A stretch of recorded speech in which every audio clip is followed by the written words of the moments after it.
Hello everyone, I'm Lisa Curcio and I would love to welcome you here to Lisa's Stamp Studio. We are streaming live right here on YouTube and today is Wednesday. It is October 12th. The year is 2022. Whether you are here watching the live or the replay, I'm thrilled that you're here. And for all of our new viewers, I'm so excited that you've stopped by.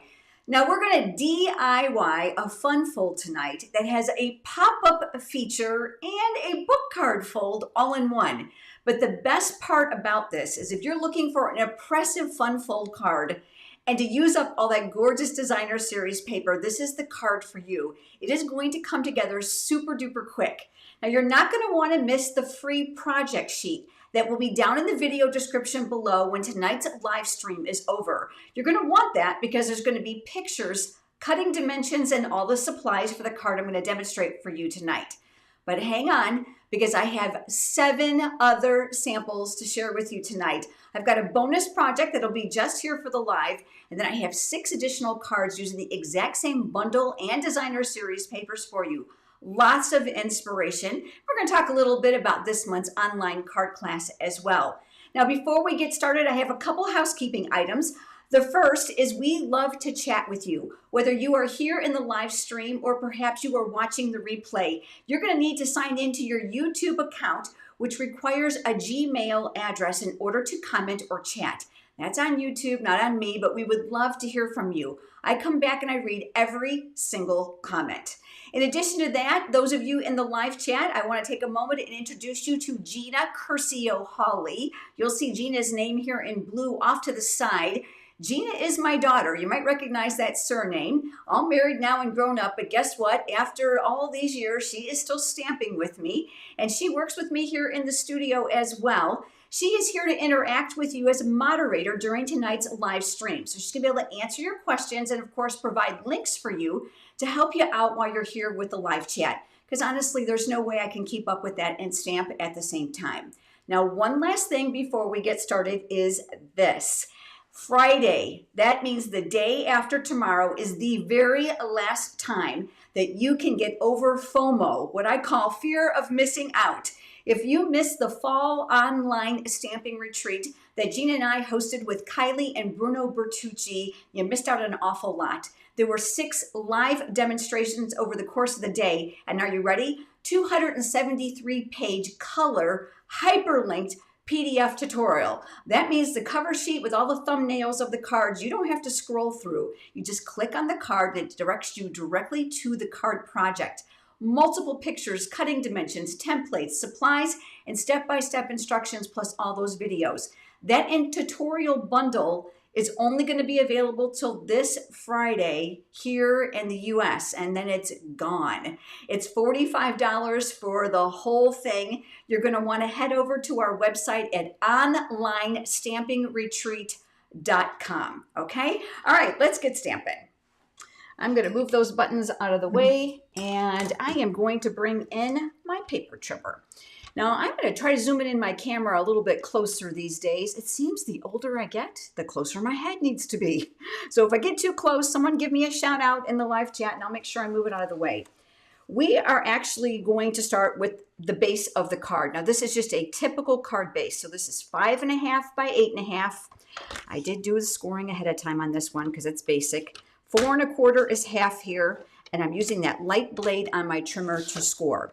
Now, before I move on, because there are separate pieces for this card, none of which are hard, I'm going to put these pieces together first. So I'm going to push that off to the side, and then I'm going to use my bone folder to come up on that nice crease. Look at this. Are we off to a good start or what? Oh my goodness gracious. All right, hold on. Oh my gosh. I'm pulling out a new piece of paper because apparently I'm off to a rough start. And apparently I can't even score it straight. So let's try another piece. Oh my gosh. It's like Monday disguised as a Wednesday. Has anybody else had a day like that? Okay. 4 1/4. Let's see if Lisa can get it right this time. Ah, that looks better. Okay. I'll use that for a piece of scrap or for a smaller card. Good heavens. All right. Now that we got that out of the way, everything's going to go smoothly, right? There's that bone folder for that nice crisp edge. Now let's talk about designer series paper, because this card is going to encompass a lot of it and you're going to love that, which means it's going to come together as a quick wow. Now I want to talk to you about this paper because I happen to think it's a well-kept secret, and the good news is it is back in stock. This is called Rustic Harvest, and you're going to find it in the mini catalog. Oh, look at those rich fall tones. Let's go through a couple of these patterns really quick, because if you're like me, you know the catalog and the website never ever do these justice. Look at that. Isn't that pretty? Now, I don't know about you, but I can probably use that all year round. It would be great for masculine cards as well. But check out the other side. Black and white. I am a huge fan of black and white all year round because you can never go wrong. You can use it. So I will tell you that the vast majority of these patterns I can use all year round. It doesn't have to be for fall, but it's beautiful, beautiful paper. It is only available while supplies last. It's already sold out once. So if you love it as much as I do, you're going to want to grab that, because that's what I'm using on the cards tonight. Wait until you see one of my other black and white card tweaks. You're going to love it. All right, so I've got that designer series paper here. Ahead of time, I cut another layer for it. I'm going to bring in a little bit of that white. So I'm using that back side. I know it's kind of a shame to cover it up, right? And I've got my Stampin' CO Plus, and I'm going to go ahead and just add that around the outside perimeter. That adhesive is super duper strong, and the best tip I can give for you is to use it slowly. Take your time. You want to make sure that roller is perpendicular to the paper. This now, really simple, is going to go on the front of the card. Now you might recall that I said we're going to use some designer series paper. Are you one of those people that just hoards it and doesn't like to cut it up? Okay, well, my dear friend Kylie Bertucci always says, love it, chop it, and I am a huge fan of that. That's why we bought it, right? So we're going to use it.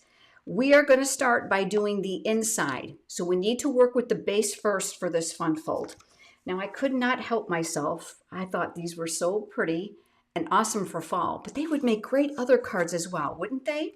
So let's go ahead, and I'm going to flip that over to that black and white side. And I'm going to add some adhesive here as well. So this one is going to go on one side. And that silicone craft sheet that you've just seen me use underneath here, I love that. That's going to keep the sticky off my work surface.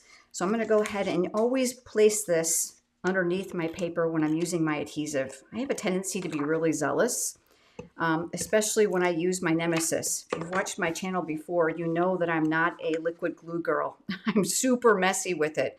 I use too much. So that silicone craft sheet is a lifesaver, because adhesive, liquid glue, and hot glue won't stick to it. All right, so we've got this. Easy peasy, right? All right, wait till you see the closure I came up with this. All right, let's move on now to this. This is going to be the pop-up insert for this book card.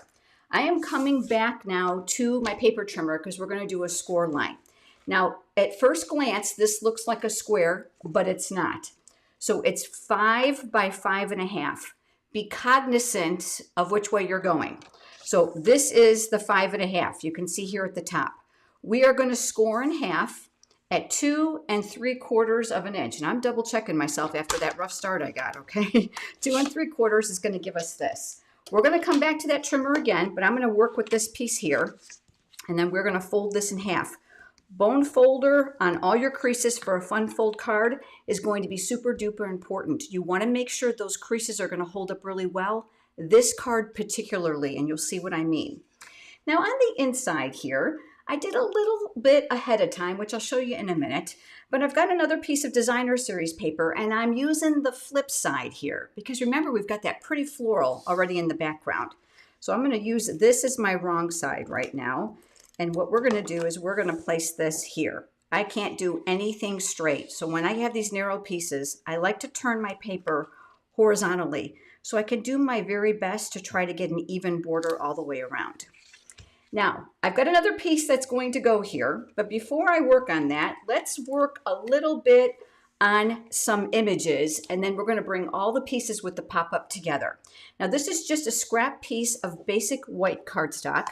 I'm going to bring in my black Memento ink pad, and we're going to pull out some stamps. The stamps that I'm using tonight are from the stamp set called Hello Harvest. I have fallen in love with it. I love pumpkins. I love fall. I love the colors, the crisp air. In Florida, we like to pretend in October that it's like 65 degrees. So we decorate our homes for fall here. It's a big deal. So I've used all of these on all the 7 cards I'm going to share with you tonight. You're going to love these additional ideas. The great thing about the stamp set is you can also buy the dies. And if you're like me and you want them both, which you're going to when you see these cards, buy it as a bundle, which means you'll get both, and you're going to save 10% in the bundle, okay? Guess what? These were sold out. They are back in my online store right now, so you're in good luck. All right, so let's go ahead and grab that pumpkin. I'm going to use that black memento ink, and I'm going to ink that up, and we're going to stamp that here. The good news is that there are dies for all the pieces that I'm using tonight, which means I'm going to leave a little space between them so that we can color and die cut. Now, don't worry. I'm not going to color it all while you're watching. That's like watching glue dry, right?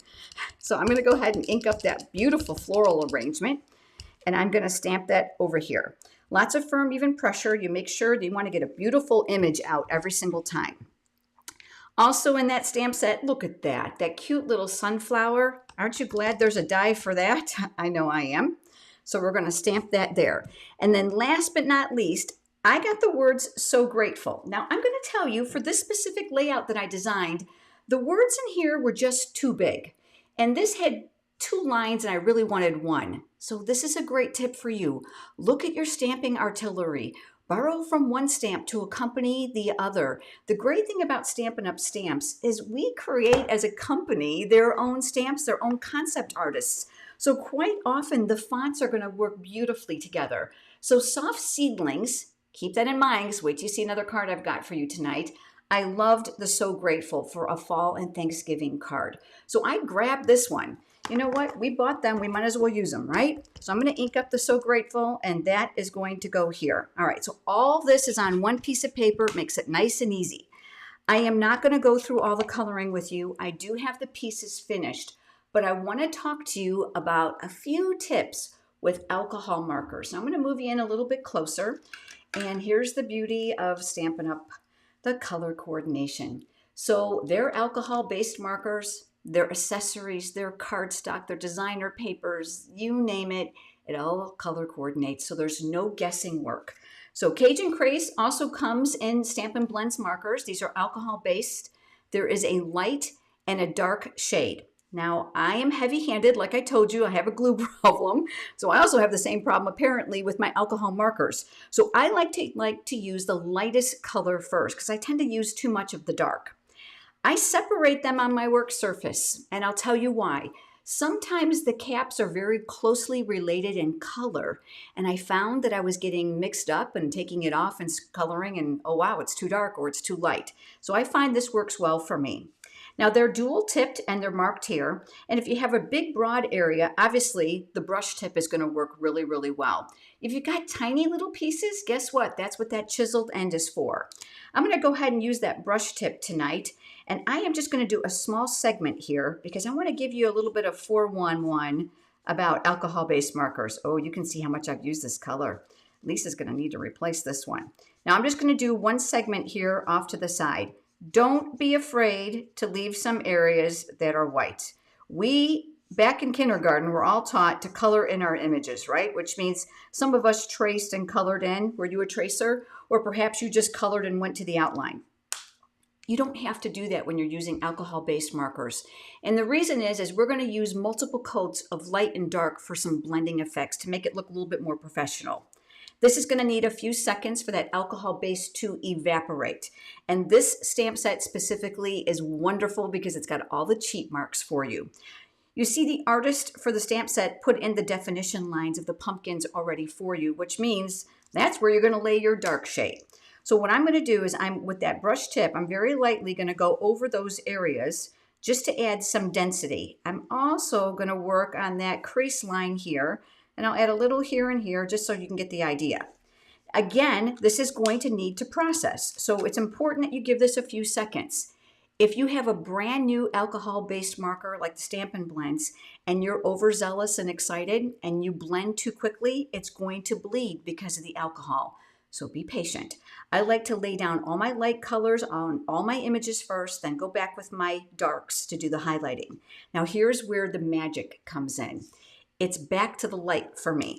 So I am going to take this now and I'm going to take it here at the bottom and I'm pulling the dark into the light. So any of those areas you previously missed, not a big deal. The beauty is you're going to have some density lines. You're going to have lines that are going to look a little bit darker than others. But those streaks that you're used to when you work with a dye-based marker are not prevalent with an alcohol-based marker because the colors will blend together. Okay, so I think you kind of get the idea. I'm just blending in all those harsh lines. And again, it's going to need time to process. Now, here's the one I did before you joined me. You can see I didn't color the stem. That's for a reason. I did color those flowers ahead of time, which is here. Here is that little sunflower. Again, dyes. Now, you're probably wondering about the words. Yep, no dye for this, but I don't want you to panic. So I'm going to give you a very quick 411 on cutting out words and images that don't have a dye. I always say we learn to cut in kindergarten, and if you're like me and you have arthritic hands, you know that that's a challenge sometimes, but I still love it because it's kind of therapeutic. So a tip for you, if ever you find you have a need for that, the tip is to keep white cardstock around the stamped image, whether it's a greeting or if it's words. So I'm looking just to keep the silhouette. I want you also to see what I'm doing. I'm turning the paper. I'm not turning my scissors. Because if you keep your scissors straight and you pivot the cardstock just a little bit, you're going to have a really nice border every single time and it's going to really turn out nice. How close you want to trim is entirely up to you. Now these two pieces, I'm going to move up and off camera for a little bit because we're going to come back to those. But these here, we're going to put together. I'm going to add a little adhesive here at the top with my Stampin' Seal Plus. And the one reason I love this adhesive is not only because of the strength of it, but it comes out in small tabs, which means I can get it in those little tiny areas. I am going to take this and I am going to anchor it here to the top of my pumpkin. So really a pretty nostalgic fall type image. Now we're going to come back to this when we put the closure for this card together. But let's go ahead and add those other tiny pieces that I had pushed off to the side so that this is all ready to go. I wanted these popped up. I know you're probably thinking that's really tiny. I know, we got this. All right, so I'm going to take the sunflower and turn that upside down. And I'm going to do the same with those words. I'm going to work with the words first. Now, full-size dimensionals, which are here, are often too big for these kind of things. So we have mini dimensionals. And I went a step further. I took my sticky scissors, which are these here in the studio with the ribbon on them, and I cut these in half right while they were on the paper. Okay, that made them even smaller yet, which I love. That's going to be perfect for these little areas. Now I have a feeling this one is going to fit really good here. And let's take another one and stick that one here. And it's piecemealing. I mean, we can all do this, right? I don't think it's imperative that you cover every single inch of this. Remember, we're mailing our card. It's not going to go through a hurricane, which is kind of an inside joke here in Florida right now. God bless all those people with everything they've been going through. We have family and friends that were greatly affected, and we keep all of you in our prayers if you're watching. Now remove those paper backings, and I'm taking these words now, and I'm going to put them down here near the bottom. I'm going to gravitate them all off to the side. That black and white looks really pretty on here. Let's talk about this one. I think a full-size dimensional is going to fit perfectly. We're going to take off that backing as well. But this time I decided I didn't want this to overpower my greeting. So I'm going to kind of tip this up underneath and put it underneath like so. Now we're going to come back to this. Let me push this stuff off to the side because guess what? Now we're going to do a little bit more scoring, okay? You're going to recall that I had this inside piece for the card itself. This was the piece that I've already stamped and colored before you joined me. I'm going to go ahead and add this now to the inside right of this book part. Okay, so there's my adhesive. Alcohol ink will bleed through your cardstock, so keep that in mind if you are going to do single layer cards. It's going to show. So just line the inside with some pretty paper and you're always set. All right, so now we've got the base of our card and we've got the smaller book portion. All right, now here's how it's going to come together. I'm going to back my trimmer and we're going to do some more scoring. This time I have a strip of cardstock. This measures 2¼ by 8½. Please keep in mind that that project sheet has all the cutting dimensions and all the supplies for you, so you don't have to worry about the guesswork and trying to write it down during the video. There are numerous score marks here, none of which are difficult. I'm going to open up that arm and I'm going to line up the first one at 1/2 inch, which is here. I also want to point out that this trimmer has dimensions to the right side in case you want to hold just a little bit more paper here and then flip, which is a great tip. I love that it comes with both the scoring and the cutting blade. They stay on the track at the exact same time. Fantastic product. So we're going to start at 1/2 inch and we're going to score. I'm going to move to 1 1/2. Love that ledge because I told you I can't do anything straight. The next is 2 1/2, 4 1/4, 6, all the way over to the edge. There's a stopper here at the 6-inch mark. And you're probably thinking, well, that's not good. Well, that's because of this. There's an extendable arm. Best trimmer on the market, and not because I sell it in my online store. I have tried them all in my 24 years. And the last one is at 8. So that was 6, 7, and 8. All right, that's all we need for the mechanism to make this pop up. Okay, so you're going to recall we had these pieces, and we're also going to do a closure, which is another piece. We are going to fold this, and I'm going to bring in that silicone craft sheet again because we're going to do some more adhesive. These 2 1/2-inch sections here are going to go back. Now, I know you guys love my silver colored pencil. You're always talking about it. So I'm going to mark it for you. Here and here is where the adhesive is going to go. So we're going to bend these back because that's going to hide. We don't want to see that. That's the adhesive. Now, this is going to go forward and this is going to go down. So it's an accordion fold. Now, we're going to do the same thing here, and we are going to go down and up. So you'll see that these are symmetrical now on both sides. There's a score line here in the middle. This is going to go in.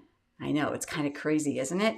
All right, so what we're going to do now is with it folded, we're going to go over this with the bone folder. I am big on those crease lines. You want this to pop up properly, okay?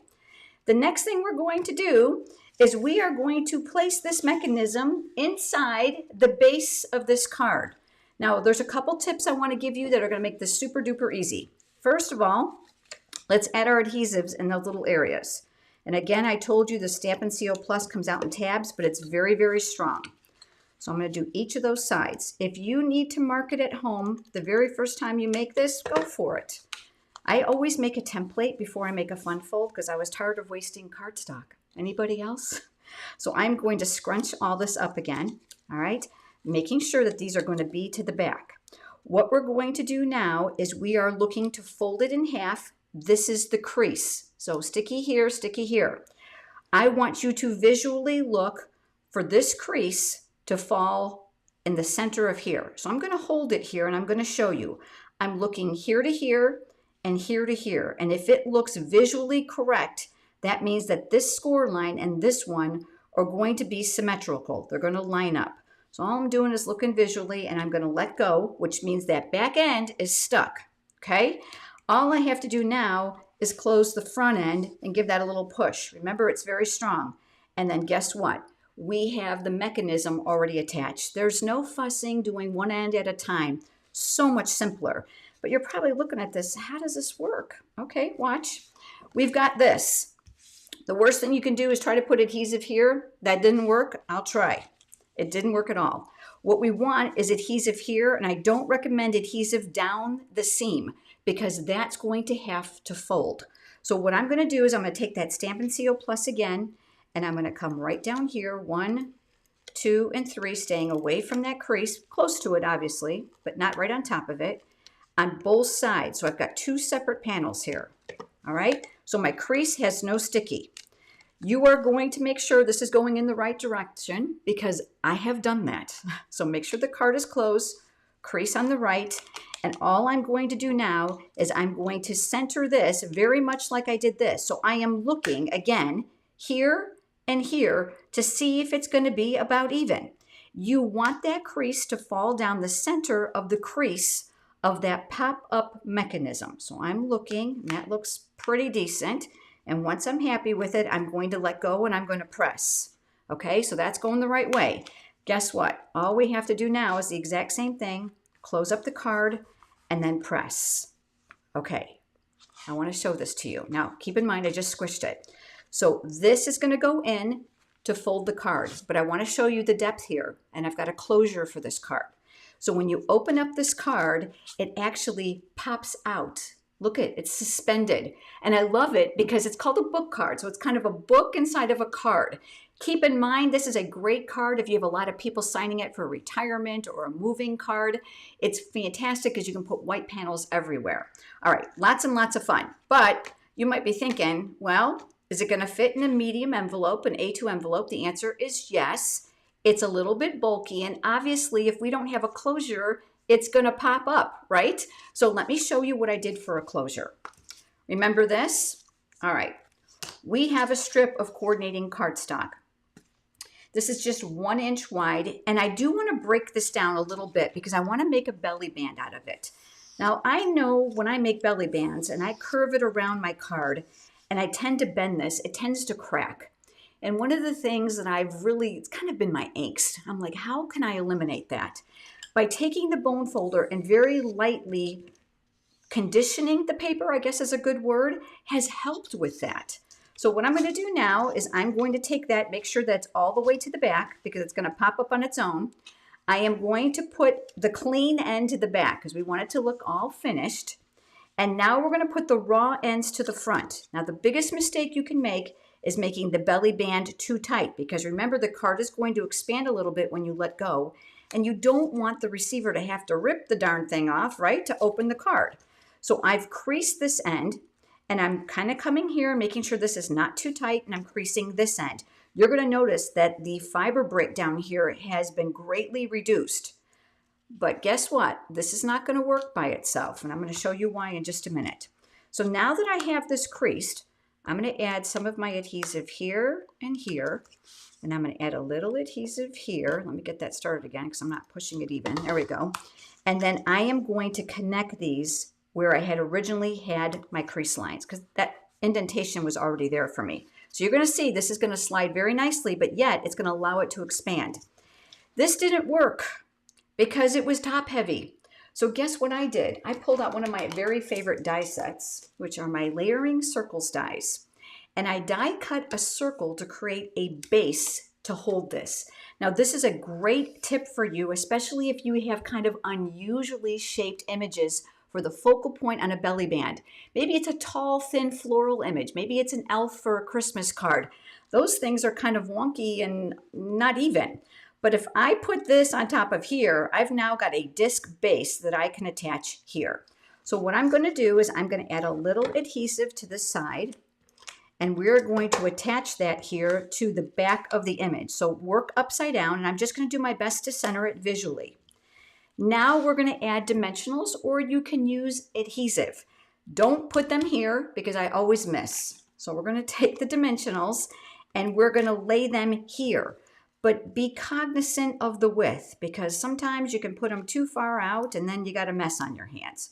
So I'm going to work with them closely here. If you're not sure, check to make sure.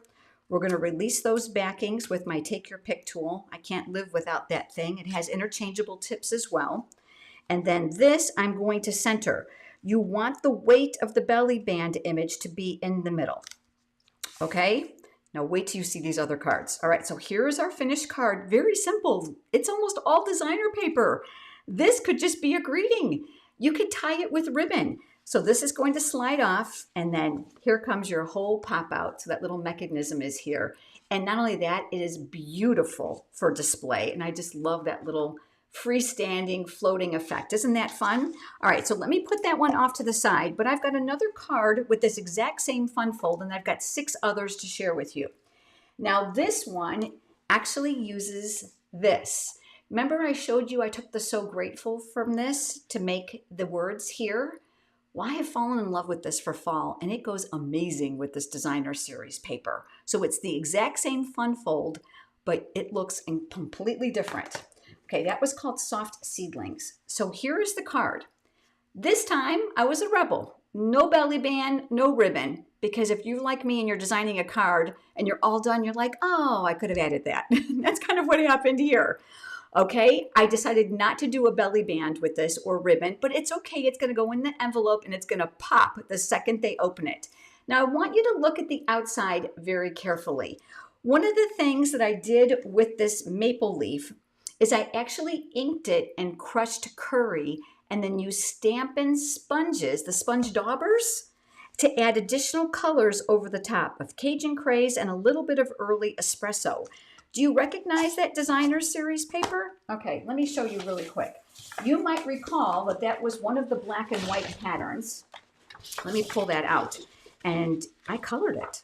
So you know what? That is just one of the beauties of black and white paper.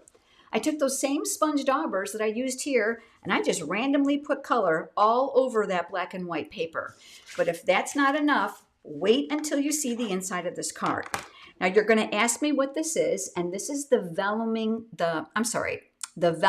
layering. It's got a weird name. So basically the vellum is printed very subtle. There's numerous patterns, but it breaks it up just enough and brings that black background to the foreground and allows this to really be the spotlight of this card. This is from that exact same stamp set I just shared with you called Hello Harvest. You're such a blessing. All right, but wait for the inside of this card. Are you ready? It's going to take a big transition. So here we go. Look at the colors. So it's just like fall exploded, doesn't it? So on the outside, it's more muted. This is definitely the focal point. So this is really like the surprise of what the fall impact is going to be on the inside of the card. I stamped it once again. There's those words. Love to mix and match, and look at those designer series papers. This is that same package of paper I just showed you that was black and white. Used the sponge daubers to color it in, which gave me more intense colors. Isn't this gorgeous? So, so pretty. All right, but if that's not enough, I've got 6 more cards for you. Excuse me, I'm just clearing my throat. Let me grab them. Now, these 6 cards coming up are all part of this month's online card class here at Lisa's Stamp Studio. I designed these 6 cards all using the Hello Harvest bundle. Now, you're able to partake in this class, and I'll tell you a little bit more about that. But I want you to keep in mind that you don't have to have this. You can get all the class components, and you can use what other stamps, dies, papers, and inks that you want, okay? So I have 3 fun fold cards and 3 card layouts. They're all comprised for this month's online card class. So here is the first one. Yeah, we went with that curry, that really deep yellow for fall. This is a fun fold. Again, we have a belly band. This is going to slide off, and I want to show you how this card opens. It's very, very, very unique that it has double edges on it.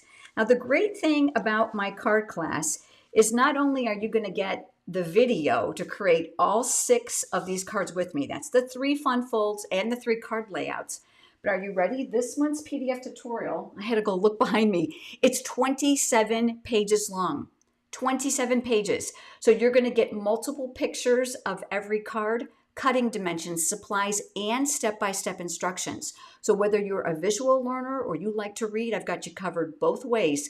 And these fun folds and layouts, you can use all year round and recycle them. Now this fun fold has a really interesting top flap, and I'm going to let you in on a little secret in just a minute. It opens up. I want you to pay attention to this. And then it opens up again. Those designer series paper, this is all the same package. Isn't this amazing? But I want you to listen. There is a click there. Do you hear it? This has a mini magnet to keep this card closed. That is all part of what I'm going to teach in the video and in the tutorial. And I have one other for you that's additional fun fold. Remember, there's a total of 6 cards. Now, this one is very different, and you might be thinking, what the heck is this? Really fun. The weight portion of this card is here at the top. There's room to sign on the back. We brought in some really fun colors.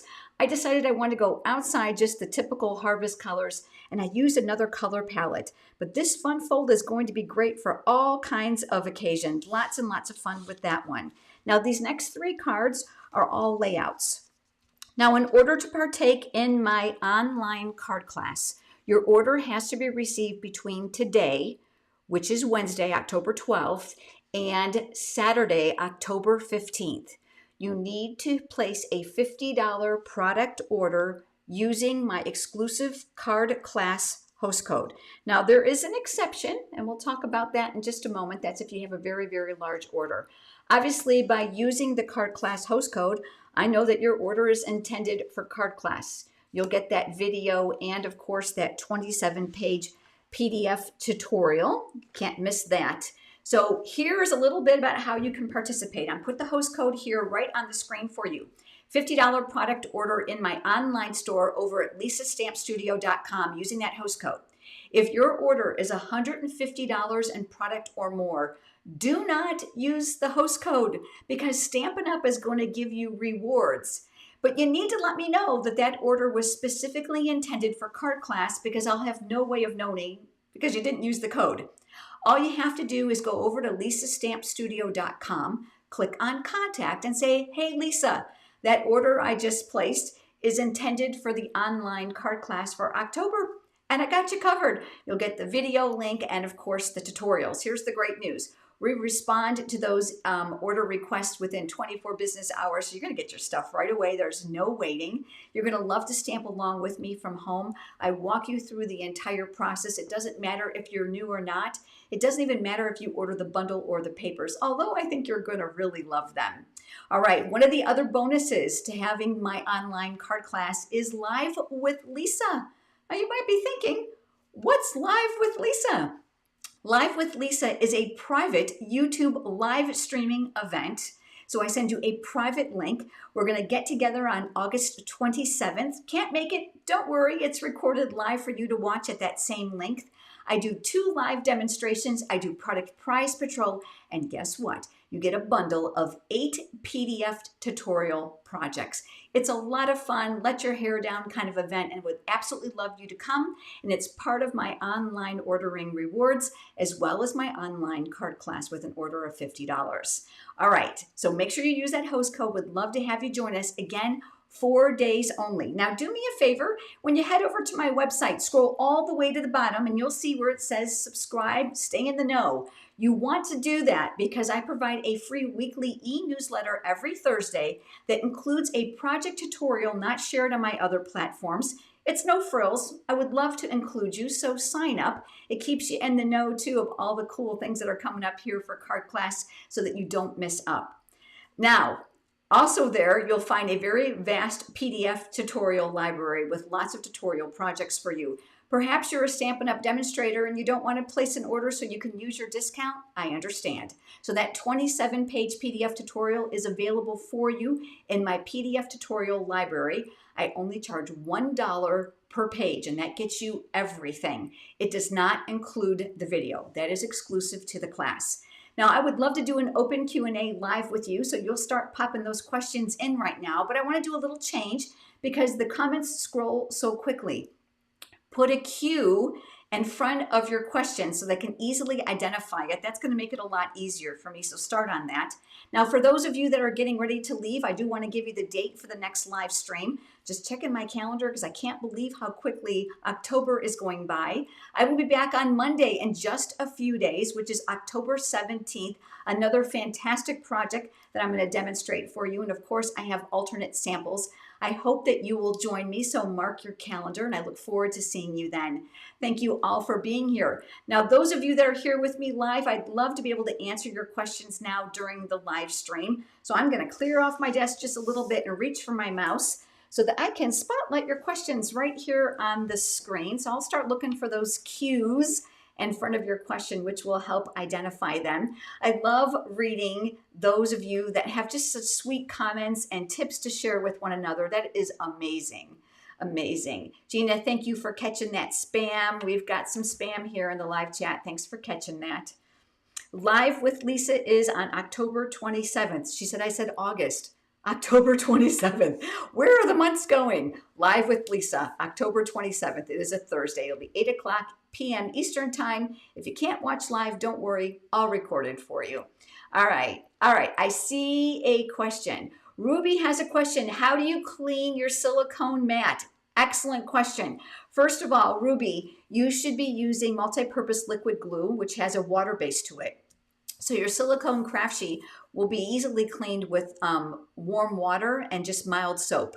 But if you've used a lacquer-based glue, okay, it's going to stick on there. So I would recommend a little bit of rubbing alcohol with a little rag or a cotton ball. I don't like cotton balls because you know it sticks. So a little bit of a rag. Or you know what else you can do is you can use an alcohol prep pad. So that just rub it off and it'll come right off of there. When it's full of lint here in the studio, I use a sticky lint roller. It picks up all the pieces of the glitter and all the dimensional backings, quick and easy. When the glue dries on the silicone craft sheet, it becomes opaque, and then you can just kind of easily roll it off with your fingers. So I hope that answers your question. That was a really great one. Thank you. So I'm scrolling for some more questions. Jewel, it is your lucky day. Jewel said, Lisa, do you make 5x7 cards? I do, not very often, because the vast majority of us card makers here in the Stampin' Up! World do an A2 size. But guess what? Not only do I have a 5x7 card coming up for you, but I also have that same card in an A2 size. You're going to want to stay tuned for that. I think it's the end of October, if my memory serves me correct. So that's a great question. But yes, I do 5x7s. And I do have another here on my YouTube channel, but I think I did it in a baby format. If you email me at lisastampstudio.com, click on contact, I'll send you over that link. All right, scrolling for any other questions you might have. That cue in the front is helping immensely. Okay, Beth Peterson says, what do you use to clean off Versamark? Okay, let me reach for it. Beth is referring to the Versamark ink, and like me, she may have a little stuff on it. Do you see it? Mine is actually embossing powder. If it's ink, I'm assuming your question is if it's ink. If it's ink, there's really no way to perfectly clean it, but I'm going to tell you one way that I have had to do, and it worked. You're going to take a white paper towel or napkin, something that's kind of absorbent. You don't want any print or ink on that paper towel. So you know those pretty ones that have like little printed borders? You don't want that. You are going to blot it on the Versamark pad to absorb the ink color that has been accidentally placed into there. Make sure you rotate it so you have a clean section every single time. And then get the Versamark pad ink refill and refill the pad. Then I usually take a clear black and kind of like I'll squish it in there to make sure it's really saturated. And believe it or not, it does leave a stain, as you can see, but it works beautifully and it has not impeded on my image. So I hope that tip helps you, Beth. That's an excellent question. You guys got some great questions tonight.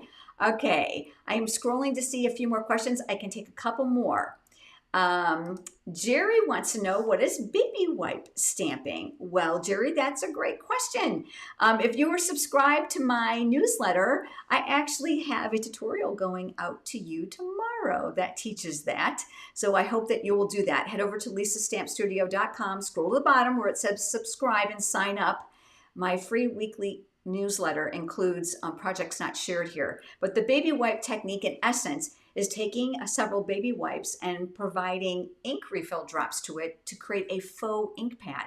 And then you can take a stamp and stamp into that to create multicolored images. It works best with solid images. So I hope that helps. That's just great timing because I've got that going out to you. I believe it's tomorrow. All right, I am scrolling for some more questions. I can take two more. Okay, so Karen has a question. She says, sometimes my ink pads are even spotty after they've been re-inked. How do I resolve this? Okay, Karen, I have a YouTube short right here on YouTube about how to re-ink your ink pads. And there's even actually a short video here on YouTube as well. Just search with my last name and then ink refill or re-ink an ink pad. But basically the best tip I can give you is when you have your ink pad opened up, make sure that you're displacing about 6 to 9 drops of ink evenly on the ink pad. The secret is to use the back of a spoon. You know that soft, round, concave place? Yeah. So what you're going to want to do is on that curved side of the spoon, I like to use that to rub the ink evenly across the pad. So I go up and down, and then I go side to side to make sure that it's dispersed properly. I like a plastic spoon because then I can throw it away. But of course, if you don't have that, you can use a regular spoon with dye-based ink and then just rinse it off and wash it really well. Once I've re-inked it, let me pull out one here. Once I've re-inked it, I turn it upside down overnight. so that the ink comes primarily to the top and it helps to disperse it evenly. Now, the new Stampin' Up! Ink pads, believe it or not, do that automatically. They store upside down. So I flip it the opposite way so that the ink will gravitate to the bottom. And that should do it. If you're finding you still have some blotchiness, go back over it with your spoon again, and that 99.9% of the time will actually take care of your problem. The reason you have the splotches is because you have ink refill in places, and some places don't have enough ink refill. That's why. All right, so I can do one more. I see the whack-the-mole. Thank you guys for having us. All right, Sandra Fuller has a question. This is pertaining to last week's Stamping Hope initiative that we did. She wants to know how the cards are coming for the Fort Myers Fire Department Station 12. For those of you that were not here, my nephew is the fire captain in Fort Myers Station 12 Fire Department. Obviously suffered, extreme damage to his home as well, but also in the midst at ground zero, as we call it, to help rescue and restore that community. We have been reaching out as a Stamping Up community. Here at Lisa's Stamp Studio, my customers, as well as my team, have been flooding the fire department with cards. They're working like 48 to 56 hour shifts on, and then, 24 to 18 hour shifts off. He is receiving cards. They're now starting to come in droves. A couple days ago, he had gotten 2, but today he texted me and said, oh my gosh, they're coming in lots and lots and lots. Those firemen are loving your cards. They are actually displaying them in the kitchen and in their multi-purpose room, which is like their family room. And they said that it's brought them so much encouragement and joy, especially during a very difficult time. If you can just imagine, not only do you have to worry about your own family and your own home, but you have to rescue others in the same position. So hats off to all of our first responders, all those that are fixing electrical lines and plumbing and water lines and street cleanup and bridges. I mean, you people are amazing. We couldn't do it without you. And that's a great thing about us. We all work together when there's a catastrophe, isn't it? Awful that we have to go through it, but good to know that we've got each other. All right, my friends, that is it for tonight. I look forward to having you all join me live on Monday. Don't forget that I will be here at 8 o'clock Eastern Time. That's October 17th for a new demonstration. Have a great night, everyone.